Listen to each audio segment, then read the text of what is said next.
هات التليفون ده. انا غلطان اني جبتهولك. اهو كسرتهولك.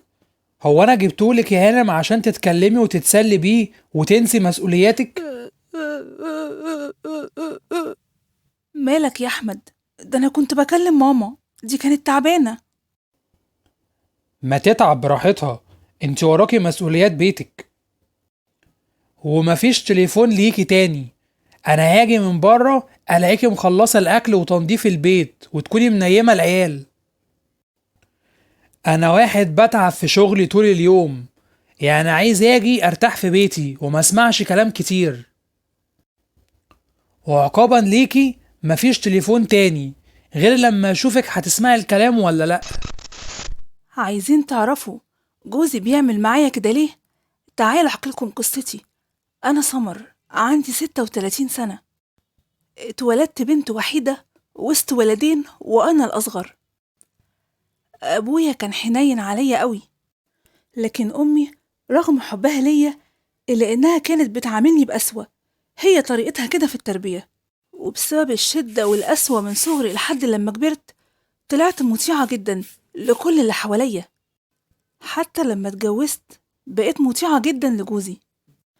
أنا اتجوزت وأنا عندي 22 سنة. جوزي أحمد شغال مدرس، وحياتي معاه كانت سعيدة جدا ومفيش أي حاجة ناقصاني. وخلفت ولد وبنت. وكانت ماما دايما تقولي: الحمد لله يا سمر إنك طلعتي محظوظة من بين سلايفك. حماتك ست مش كويسة ومش بتتقي الله وبتخرب البيوت، بس جوزك أحمد بيحبك وحميكي منها ومن شرها. يا ماما، دي على طول توسوس في ودان عيالها الرجالة وهم يطلقوا مراتاتهم. عمالة تجوزهم وتطلقهم كل شوية. حرام عليها البنات دول والله، كأن مفيش حد غيرها مخلف ولاد وبتلعب بيهم كوتشينة. ده أنا مسمياها الشيطان الأعظم من شرها. بس الحمد لله يا ماما، جوزي أحمد هو الوحيد من بين خواته التلاتة، هو الراجل اللي فيهم وبيدافع عني. ومهما أمه حاولت توقع بيني وبينه مش بتقدر. يا حبيبتي، هو أحمد يلاقي زيك فين؟ ده انتي بنتي المطيعة اللي بتعمل كل طلبات جوزها من قبل حتى ما يطلب. هيلاقي فين كده؟ ده هو اللي حظه جميل انه خدك. ربنا يسعدك يا حبيبتي.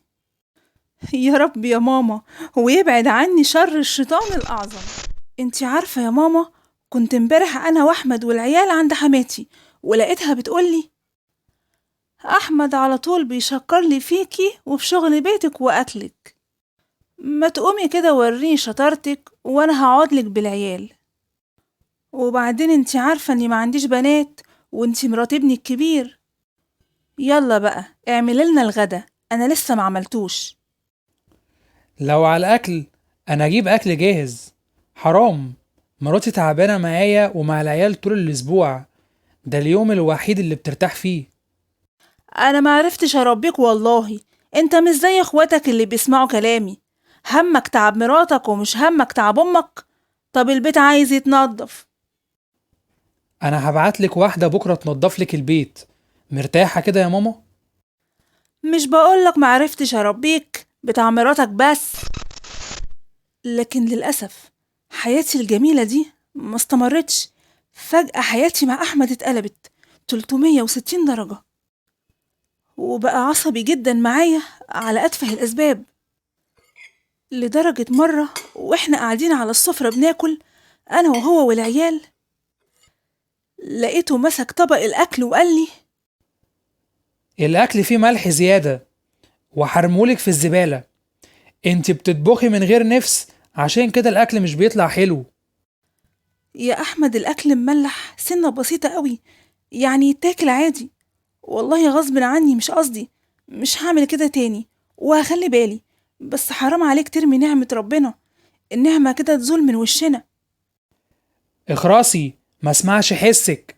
وبعدين انا بجيب الاكل ده من فلوسي، وانا حر واعمل اللي انا عايزه. كل هدوم الخروج بتاعتي رميتها وجبت هدوم جديدة. حسك عينك يا سمر تحطيهم في الغسالة. الغسالة بتبهدل الهدوم وبتغير لونها. هدومي تتغسل على ايدك، وعايزها تطلع زي الفل، وكمان تكويها كويس. انت سامعة؟ حاضر يا أحمد، بس على فكرة عايزة أقولك إن هدومك القديمة حصل لها كده عشان ادمت بس، لكن مش عشان غسيلي وحش. أنا بخلي بالي قوي من غسيلك أنت بالذات، وبغسل كل حاجة لوحدها. ما يهمنيش انا الكلام ده، المهم كلامي يتسمع. اغسليهم على ايدك. طيب وأنا يا أحمد مش هتجيب لي هدوم جديدة؟ أنت بقالك 4 سنين مش بتجيب لي هدوم، وبتجيب لنفسك وللعيال بس.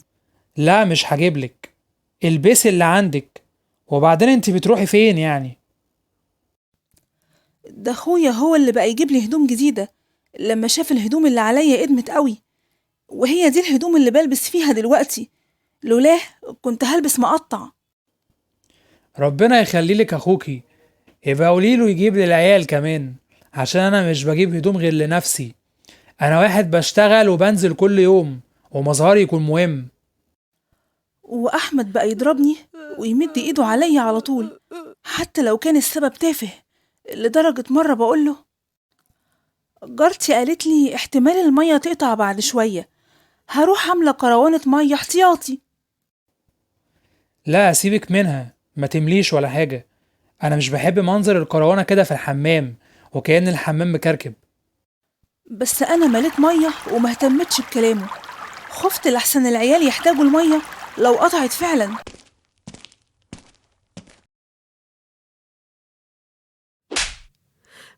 انت مش بتسمعي الكلام ليه؟ انا هعلمك ازاي تنفذي كلامي على طول. اقولك ما تمليش مية وتروحي تملي برضو. ومن كتر الزعل صحيت من النوم لقيت نفسي مش بسمع غير بودن واحدة، والتانية مش سامعة بيها خالص. ولما اشتكيت لجوزي لقيته بيقولي: مش بتسمعي؟ احسن، من كتر لكك في التليفون. وهو مهتمش خالص، بس أنا كنت تعبانة فعلا، وحاسة كمان بطنين وزن في ودني. عشان كده أهلي هم اللي لفوا بيا على كل الدكاترة، وكل الدكاترة أكدوا إني خلاص فقدت وداني دي، ومش هسمع بيها تاني، ومش هسمع غير بودن واحدة. وده كله بسبب النوم وأنا زعلانة.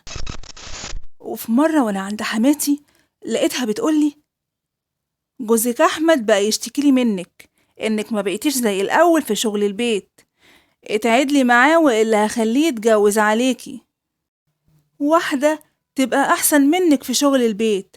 أنا قدامي بدل العروسة 100، ما انتي عارفة، وهو كمان عنده في المدرسة كتير. وبعدين انتي كل شوية تروحي ليه عند أهلك؟ ما تقعدي في بيتك واخدمي جوزك. انتي تروحي بيت أهلك من هنا وهو يجيلي. أنا كبرت ومبقتش أقدر على خدمته، أمال أنا جوزته ليه؟ عشان أخلص من خدمته. شيلي شيلتك يا حبيبتي، وزي ما قلتلك في عرايس كتير. ولقيت نفسي من الغيظ من كلامها اتحولت وبقيت واحدة تانية مش زي اللي اتعودوا عليها، وقلتلها بغضب: أنا تعبت منك ومن ابنك يا ست انتي، عايزة تجوزيه جوزيه، أنا خلاص مش باقية عليه. بس افتكري كلامي كويس، عمره ما هيلاقي واحدة زيي أبدا، وربنا شاهد. أنا كنت بعمل معاه إيه وهو ظلمني ورد الخير بالإساءة والشر. وأخدت عيالي ورجعت بيت أهلي، وقلت لبابا: أنا عايزة أتطلق يا بابا، خلاص تعبت، كل ده صبر عليه. وأقول معلش يمكن مضغوط في الشغل شوية، معلش ما أنا شفت معاه سنين حلوة، يبقى لازم أصبر شوية على الوحش. لكن سنة تجر سنة وهو بيسوء أكتر وأكتر، كأنه واحد تاني. مش عارفة إيه اللي حصل وليه اتغير بالشكل ده. يمكن من زن أمه عليه، ما هو الزن على الودان أمر من السحر، أو يمكن عرف واحدة عليا. بس أنا والله تعبت واستحملت كتير إهانة وضرب وشتيمة. ما تزعليش نفسك يا حبيبتي، ده كان رأيي من زمان، وانتي اللي طلبتي انك تصبري على جوزك. انتي دلوقتي لازم تطلقي. لا، بس انا مش عايزة بنتي تتطلق، بنتي لسه صغيرة حرام كده. انا هحاول اتكلم معاه تاني واصلح بينهم، لكن طلاق لا. يعني انتي عايزة تعيشي بنتك بالعافية معاه؟ الجواز يعني مودة ورحمة، يبقى ايه لازمة ان سمر تفضل على ذمته وهو مش بيقدم لها ده ولا بيديها حقوقها؟ ده حتى اللبس اخوها اللي بيجيبه لها. ولما بتتعب احنا اللي بنوديها للدكاترة ونجيب لها العلاج، يبقى ايه لازمته؟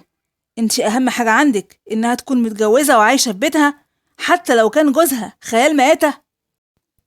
ايوه، بنتي ما تتطلقش، لا، ممكن ربنا يهدي جوزها، ممكن حماتها تموت وحياتها تتصلح. ما هو كان كويس مع بنتي في الاول. بعد ما كنا خلاص هنتطلق ماما حاولت تصلح، وناس تانية اتدخلت وصلحوا الامور بينا، وقالوا عشان خاطر العيال، وهو وعدني انه هيرجع يعاملني كويس. وفعلا رجعت بيتي وقتها، رجعت عشان عيالي صعبوا عليا، وهم أهم حاجة في حياتي، وعشانهم أعمل أي حاجة. لكن هو ما بقاش يفرق معايا خلاص، وكان كويس معايا في الأول، وبعد كده رجع تاني أسوأ وإهانة. ومش كده وبس، وفي يوم لقيته داخل عليا ومعاه عروسته، موظفة كانت معاه في المدرسة، مطلقة وعندها عيال، وقال لي: دي مراتي الجديدة وتعامليها حلو، وده الوضع الجديد، ولو مش عاجبك امشي براحتك، بس حتى لو اخترت انك تمشي مش هطلقك بسهولة وهسيبك متعلقة. وأخدت عيالي ورجعت بيت أهلي، وحتى ما كانش بيبعتلي فلوس عشان أصرف على عيالي، وبقيت حتى مش طايلة الطلاق، وعلى طول في المحاكم. ومن كتر الزعل والمشاكل عرفت إني مصابة بالسرطان، وبدأت مرحلة العلاج. وفي يوم لقيت ماما بتقولي: أنا عايزة أعترفلك بحاجة يا سمر، أنا اللي عملت فيكي كده يا بنتي، كل ده بسببي أنا. اللي انتي ما تعرفيهوش إني من زمان وأنا عندي شعور بالكره مسيطر عليا ناحية قرايبي كلهم، رغم إنهم بيحبوني ومفيش مشاكل بيني وبينهم، بل بالعكس ما كانوش بيعملوا معايا غير كل خير. بس أنا دايما كان عندي غيرة منهم، وبحاول أخرب بيتهم بأي طريقة وأوقع بينهم.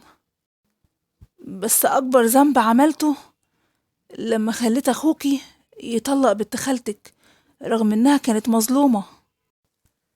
انت يا ماما، معقول؟ أنا مش مصدقة اللي بسمعه. ليه؟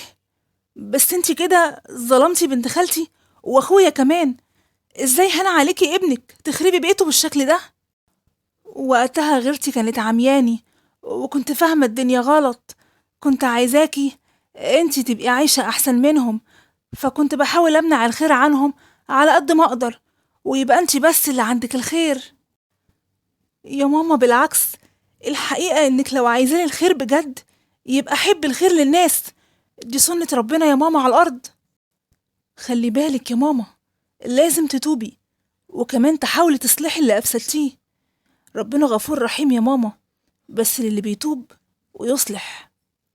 أنا لما رحت للشيخ عشان أقوله على اللي حصلك، وبعد ما سألني شوية أسئلة قال لي إن انتي السبب في اللي حصل لبنتك، لكن أنا مش هقدر أصلح اللي عملته، ولا عايزة حد يعرف إني عملت حاجة وحشة في حد. مش عايزة صورتي تتغير قدام قرايبي، عايزاهم يفضلوا يحبوني زي ما هم. بس ده نفاق يا ماما، أهم حاجة ربنا مش الناس. لكن برضو ماما ما اقتنعتش بكلامي وما صلحتش اللي أفسدته، وفضلت أنا أعاني في حياتي. والغريبة إن بعد وفاة أمي اللي ماتت من زعلها وقهرتها عليا، لقيت حياتي اتغيرت تماما، حالتي الصحية اتحسنت وربنا شفاني. حتى جوزي طلق اللي اتجوزها ورجعلي وقال لي إنه عارف قيمتي، ووقتها اتأكدت إن حياتي رجعت زي الأول وأحسن بسبب أمي وأفعالها، لأن التقوى تنفع الذرية. ورغم ده كله هي برضو أمي، وبحبها وبترحم عليها.